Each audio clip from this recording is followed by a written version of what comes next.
You are listening to WLS live from the NBC Tower in Chicago. Greatest city in the world. Don't believe the hype. Mm-hmm. And Kori Rumore is here to tell us. She goes through the Tribune archives.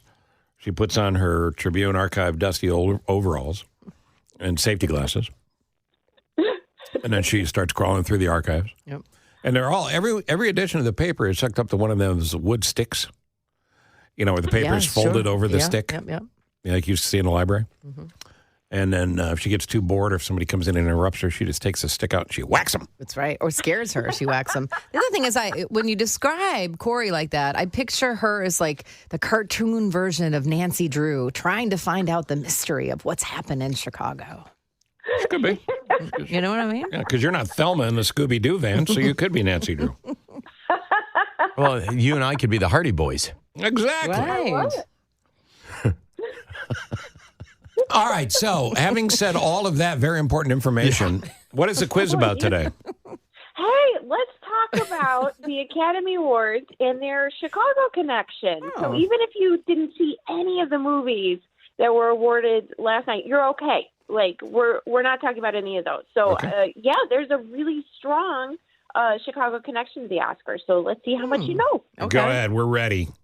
Got this. Okay. Totally got this. The very first Academy Awards took place in 1929, and one of the honorees was a Chicagoan. It was for Best Original Screenplay.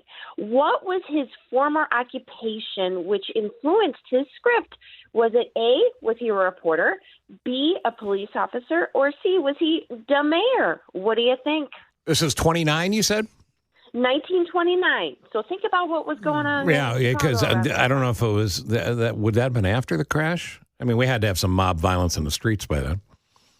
Yeah, but what else is the 1920s known for in Chicago? Well, I still have my flapper skirt. Prohibition? Prohibition? Yes. That's a good one. Boy, it's tough. I don't know. So a reporter, a police Reporter, officer, a cop, or a mayor? I'm going to go mayor. You're going mayor? I'm going mayor. See, I don't think it was mayor. I'll go police officer. Okay. Nick? It probably could have been any one of those, which I made it super tricky. He was a reporter. He was a reporter who was covering gangland Chicago. His name was Ben Hecht.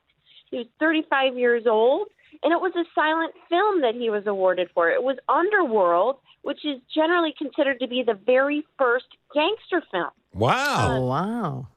But how the about funniest that? part was he didn't even show up. He didn't even show up to the Oscars, if they were called that back then, because it was a 15-minute ceremony. So think about that.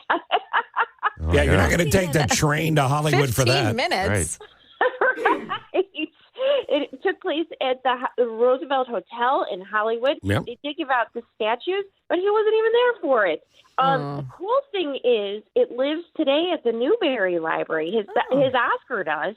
So if you get a library card there, anybody can go there and take a look at it. Maybe they'll let you hold it so you can feel a little bit like an Oscar winner yourself. But, so there is at least one Oscar in Chicago. Well, because of the power of this show, Ben was born in 1894, which means he is this year. He will be 130, and we've got him here right now. Ben? Hey, Ben! Come on out, Ben. Looks great. Oh, actually, it's not him.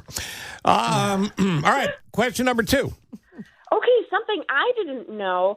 Starting in 1982, the Oscar statuettes were actually made here in Chicago on the city's northwest side. The company was called R.S. Owens. They not only manufactured Oscars, it was awards for Emmys, American Music Awards, yada, yada, yada. But before all of those awards, they started making trophies for champions of a more unusual sport. So now this company started in the 1930s. So think 1930s. What was this unusual sport that they were making trophies for? Was it A, bull riding, B, frog leaping, or C, pigeon racing? What do you think? I'm going pigeons. Yeah, pigeons. I'm going pigeons. Oh, I was going to say bull, but I guess pigeons, if that's what the group is going Well, with. here's my thought. Bull riding, you don't see that in town so much. Yeah. But we got a buttload of pigeons. Right. We do. City. Yeah. Mm-hmm. City living. That's a technical ornithological term, a buttload of pigeons. A lot of people don't know that. Yes, you are right. You're right.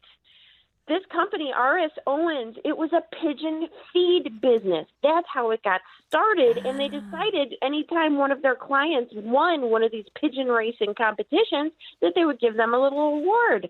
So that's kind of how they moved into the trophy business. So the Oscars were manufactured here until 2016, and that's when a company in New York State took it over. Weasels.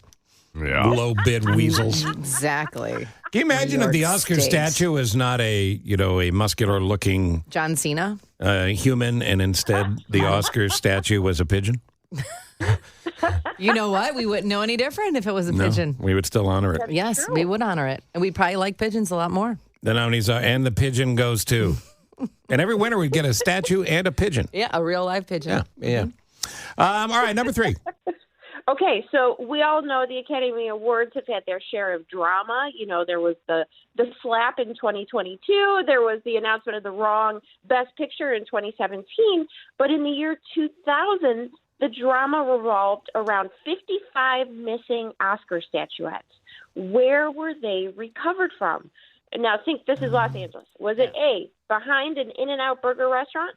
B, a plastic surgeon's office, or C, in a dumpster? I actually know this one. What's funny is You if it were in a plastic surgeon's office, because they were touching up the Oscar itself. Give him a little nose job. I think I know the answer too, but I want to say In-N-Out Burger. Oh, I think it's a dumpster. Yeah, I think that's true. Yeah. Final You're answer. right. They were found in a dumpster. Why? By the scrap collector. Yes. Okay, so here's the story. Apparently, back in those days, which is not that long ago, but still, they were sent from Chicago to Los Angeles via truck. And so apparently when they were unloading a truck with this box on there, a couple of guys were like suspicious about it. They took the box, but once they realized what was inside, they got scared, dumped it in a dumpster. It got found by this guy, and for a while he was heralded. In fact, he got a ticket to the Oscars. I think Billy Crystal was the host and mentioned the guy, and so the guy got like a standing ovation for finding these Oscars. But as it turns out, those Oscars were for the following year's ceremony. They weren't supposed to be used for that year, and they all ended up being destroyed anyway. So, yeah, it's kind of a crazy thing. Wait a minute. So where did the actual Oscars for that year? They already had them. What? Now, this is what the company said. The company said, we'll work day and night to replace them. But in reality, according to all the sources that I could find, all of the Oscars were already accounted for. Oh, so those guys didn't realize they hadn't even committed a crime. Yeah. Right. Hey, by the way, Kori Rumore, before you tell us how to get the legendary, very famous Kori Rumore newsletter, which I'm trying to get her to change the name to that, Vintage Tribune. Did you see the gift bag this year for the presenters? Was $180,000 worth of stuff? Oh, my gosh. I mean, here's what I don't understand. How come people who, by all assumptions, are well paid and already get a bunch of free stuff, why would they even need that stuff? That's what I don't understand. Well, you're making sense, and Hollywood doesn't, so that would be my explanation. 50 gifts in the bag, ranging from a $15 Rubik's Cube, no one knows why, to a $50,000 stay at a Swiss ski chalet. How many people are going to use that, though? Everyone, directors and actors that were nominated received the bag. Well, the weird thing is, what if you show up and you're like, oh, there's the guy I don't like. You know, I see him at the gym. You give it away in to LA. your friends and stuff because, here's the deal. I mean, you know how famous I am. And it's always embarrassing when I use a coupon, say at the Jewel. Oh, right. So you don't want to use anything free. Yeah, well, you just go, oh, really? You got to use a coupon? Big shot? Okay, yeah. So that's why I have. You give it away to your friends. You have them go in and buy groceries for you. I was going to say your Christmas shopping's already done. Yes, as a matter of fact, I Right. got Oscar statuettes for everybody. I think it expires next week, all of them. Found them in a dumpster. Hey, Kori, how do we get the Vintage Tribune? All right, just go to chicagotribune.com/newsletter. Sign up for Vintage Chicago Tribune, and I'll be in your inbox every Thursday afternoon. Kori, you're the best. Thank you. Thanks, Kori. Right back at you. Bye, friends.